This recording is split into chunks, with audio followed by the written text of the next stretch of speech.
nós estamos diante de uma hecatombe, né? Nós estamos sob a ameaça de uma paralisação da atividade econômica. E se o governo não amparar a renda das pessoas, as pessoas não vão ter como gastar. E não tendo como gastar, as empresas não vão vender, as fábricas não vão produzir e a economia para. Eu acho que nesse momento, ficar pensando em economizar, em manter o equilíbrio fiscal, pode custar muito caro, muito mais caro do que uma medida mais generosa para ajudar a população. Até esse momento, o que a gente tem de concreto é a medida provisória 905, que foi parcialmente modificada no dia seguinte em que ela foi enviada ao Congresso, né? O governo retirou aquele artigo 18. Vamos falar daqui a pouquinho do artigo 18. O resto da medida provisória são coisas positivas, porque são coisas que facilitam para a empresa e para o empregado o prolongamento da relação de emprego. Então, antecipação de férias, concessão de férias coletivas, individuais, antecipação de feriados, uma alteração na lógica do banco de horas. Então, tudo isso ajuda a empresa e o trabalhador a não rescindirem o vínculo nessa hora muito, muito complicada. E a medida principal da 905, que era aquele artigo 18, o governo levou tantas críticas que eles decidiram no dia seguinte retirar e devem mandar uma medida provisória a qualquer momento, retomando aquele assunto e ampliando outras medidas. O que era aquele assunto? Permitia que a empresa suspendesse unilateralmente o contrato de trabalho. E ela simplesmente, por decisão unilateral, podia suspender e não precisava indenizar ou compensar o trabalhador em nada, a não ser que ela quisesse, ela não era obrigada. Então, de fato, essa é uma medida que, embora as empresas, muitas vão precisar fazer isso, mas uma decisão assim unilateral complica a coisa, porque o jogo na relação de emprego, ele não é um jogo equilibrado, né? A corda do trabalhador é sempre mais fraca que a da empresa. E o senhor, uma das críticas, né, que foi colocada especificamente até esse artigo que o senhor mencionou, foi que nesse momento em que as pessoas estão precisando ficar isoladas, elas perderiam, né, a renda e ficaria mais complicado ainda de se isolar, né? Teriam que sair para procurar alguma renda se tivessem o salário suspenso. É uma crítica que faz sentido ali dentro dessa... Faz sentido. E eu tenho a impressão que nós vamos ver, a qualquer momento, medidas numa direção contrária, né? O governo deve voltar com essa possibilidade da suspensão do contrato de trabalho, mas ela vai vir acompanhada de alguma compensação. O próprio governo deve entrar com uma espécie de seguro-desemprego, a empresa deve pagar alguma coisa, e além disso vai haver uma possibilidade, eu estou imaginando, de não suspender o contrato de trabalho, mas de reduzir jornadas e salários, que é o objeto do artigo que eu enviei para a mídia hoje, né? Que essa é uma outra coisa que vai ajudar. Justamente era esse ponto que eu queria abordar, porque em 2015, né, como o senhor abordou no seu artigo, o governo Dilma teve uma medida que visava justamente a manutenção do emprego com a redução do salário, né, redução, na verdade, das jornadas, com subsequente redução do salário por parte da empresa, e o governo arcava com parte disso, né? Como é que o senhor vê essa medida? Como é que o senhor avalia o que foi feito naquela época e tem alguma lição que pôde ser aprendida com essa experiência naquele momento? Ah, sim, sem dúvida. Aquela vez o governo Dilma editou essa legislação, no começo era medida provisória, que foi confirmada no Congresso, que permitia, por negociação coletiva, que a empresa reduzisse a jornada e os salários. E o governo, com dinheiro do seguro-desemprego, pagava para o trabalhador metade dessa redução de salário. Então era um jogo interessante, em princípio, porque a empresa diminuía o seu custo, o trabalhador mantinha quase integralmente a sua renda e o governo economizava, porque ele ia gastar para repor uma parte da renda, mas ele não ia ter que gastar com seguro-desemprego, porque a alternativa para a empresa seria demitir, né? Não deu certo. No meu artigo eu estou mostrando que de 2015 até hoje foram feitos 801 acordos de redução de jornada e de trabalho, mas apenas 217 desses 801 foram usando essa medida que se chamava Programa de Proteção ao Emprego, PPE. 601 acordos foram feitos sem a ajuda do governo. Olha que coisa interessante. O governo queria ajudar, mas essa ajuda foi desprezada por 73% das empresas que fizeram a redução. Por quê? Porque havia algumas exigências que não faziam sentido. Por exemplo, a empresa ela podia usar esse programa desde que não tivesse demitido ninguém no ano anterior. Outra exigência, ela podia usar desde que não estivesse inadimplente com o fisco. Ora, uma empresa que chega no ponto, na hora da recessão, de ter que demitir, é porque, muito provavelmente, ela já demitiu um pouco antes e, muito provavelmente, ela não está em dia com os impostos. Então, essa medida afastava, talvez, quem mais precisasse exatamente dessa assistência. Então, a lição que a gente tira é que essa nova medida provisória vinha mais simples. Ela simplesmente permita, independente de qualquer exigência, que a empresa e os empregados acertem pela negociação coletiva, seja a suspensão, seja a redução da jornada.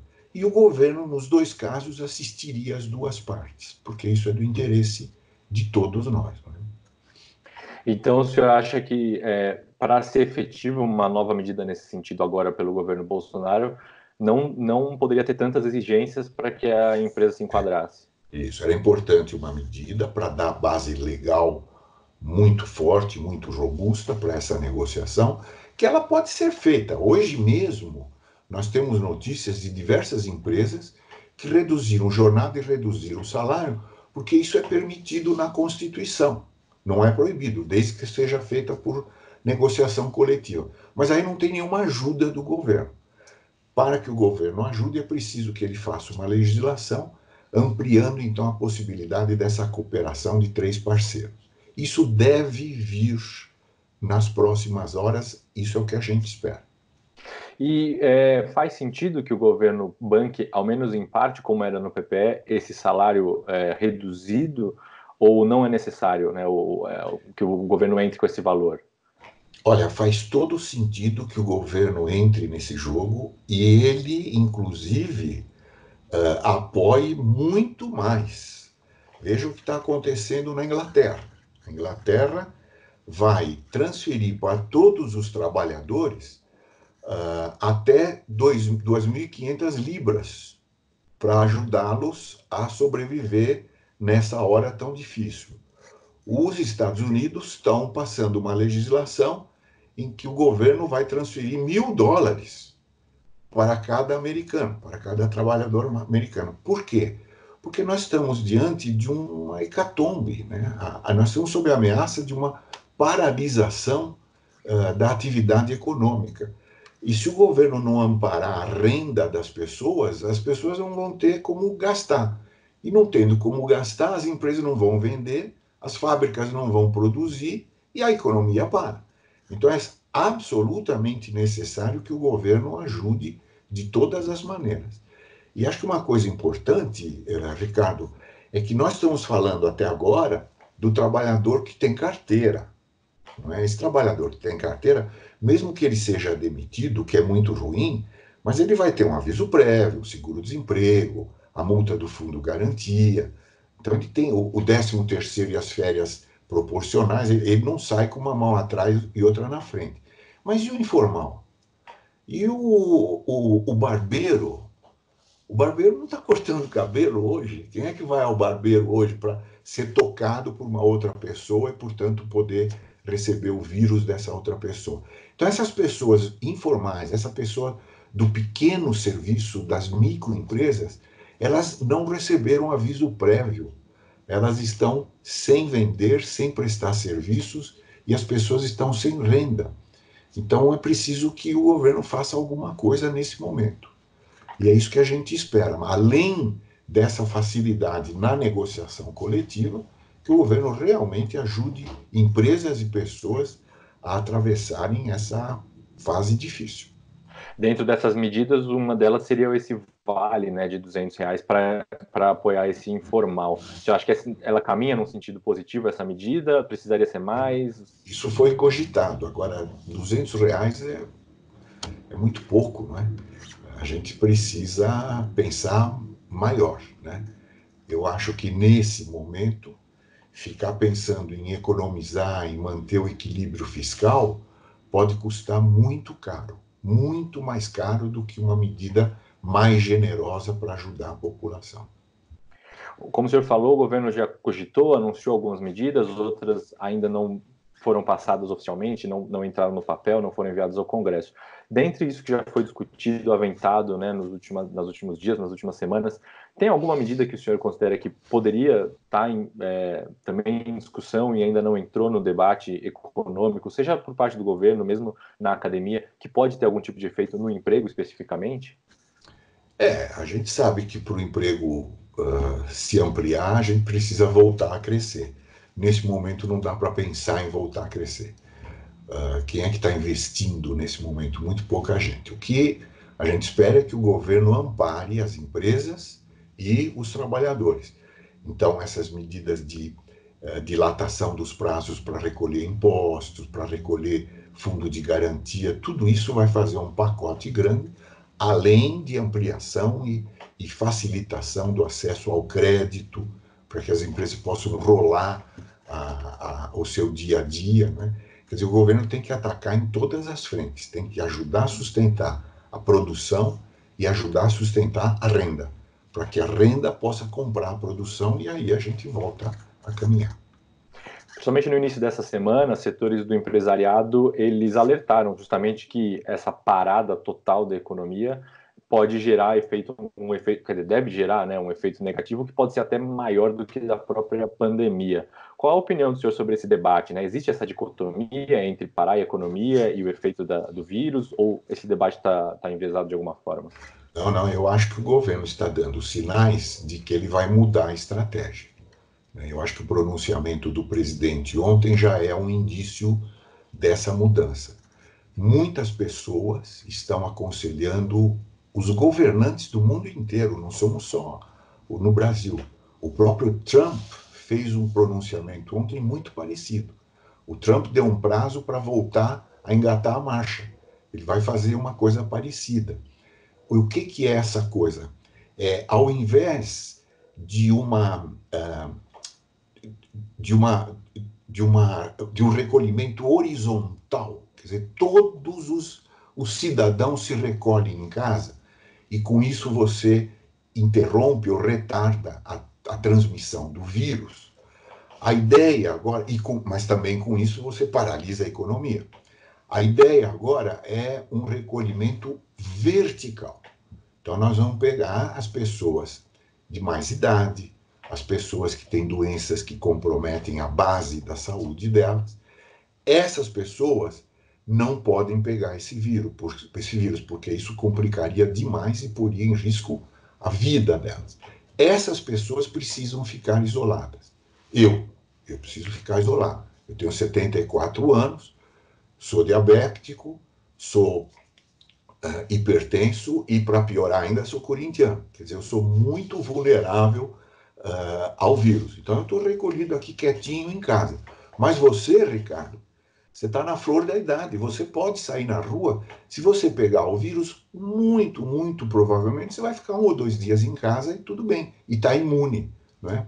Então, essa é a ideia. As pessoas que têm menos risco continuam trabalhando. A economia retoma. Não é? As lojas abrem, os bancos abrem, o transporte abre. Quem vai estar na rua é quem pode ter menos prejuízo na saúde se pegar o vírus. e vamos recolher os mais indefesos, os mais vulneráveis. Parece que esse é o caminho, essa é a virada que o governo deve anunciar proximamente. E o senhor acha que faz sentido essa virada? Olha, eu acho que é uma aposta. A popularidade do nosso presidente está caindo. E se a economia parar, vai ser uma tragédia e a popularidade vai junto. Então ele precisa mudar esse jogo. Então ele está meio pagando para ver. Não é?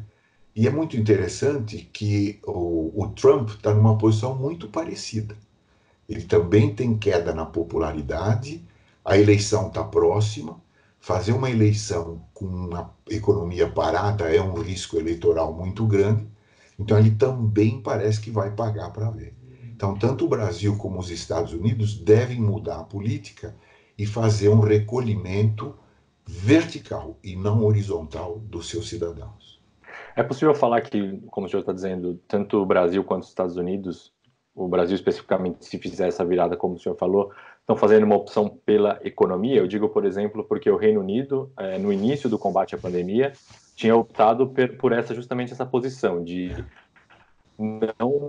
não parar tudo, manter do jeito que estava, para que a população criasse essa imunidade e a economia não sofresse, porém mudaram a rota porque viram que estava crescendo exponencialmente o número de casos e, consequentemente, de mortes. Então, existe realmente essa dicotomia entre saúde e economia? O número de casos cresceu, mas eles provavelmente não isolaram os idosos e os doentes. Então é um pouco diferente. Por exemplo, o ministro da Saúde de Israel, isso está correndo nas redes sociais, tem anunciado essa ideia. Quer dizer, você recolher os idosos e os doentes, isolar essa parte da população. E o resto deixa pegar esse vírus, que não vai. É como o H1N1, né? A maior parte das pessoas não tem problema nenhum com H1N1 e com qualquer gripe, né? Então essa é a ideia. E de fato você tem uma ligação muito grande entre a economia e a pandemia. Se você recolhe todo mundo, é um desastre para a economia. Se você vai por esse outro caminho, pode não ser um desastre. Agora, se nesse outro caminho você não conseguir preservar os idosos, aí você está no pior dos mundos. E essa é a aposta que provavelmente vai ser feita. Como é que é a perspectiva de recuperação após essa crise, né? Também é possível prever se essa recuperação vai ser longa, se a gente vai demorar para voltar ao nível que a gente estava até ontem, pelo menos? Olha, o que eu posso te dizer é que já estava difícil recuperar sem a pandemia, não é? Agora, com a pandemia fica muito mais difícil. Mas veja, tudo pode acontecer. De repente, uma virada, o vírus para de contagiar os idosos, as taxas de morte pelo vírus desabam, a bolsa sobe, o investimento volta, a confiança volta e a gente toca o barco. Esse é um cenário extremamente otimista, evidente. Mas ele pode acontecer muito bem. Vamos torcer para ele. Qual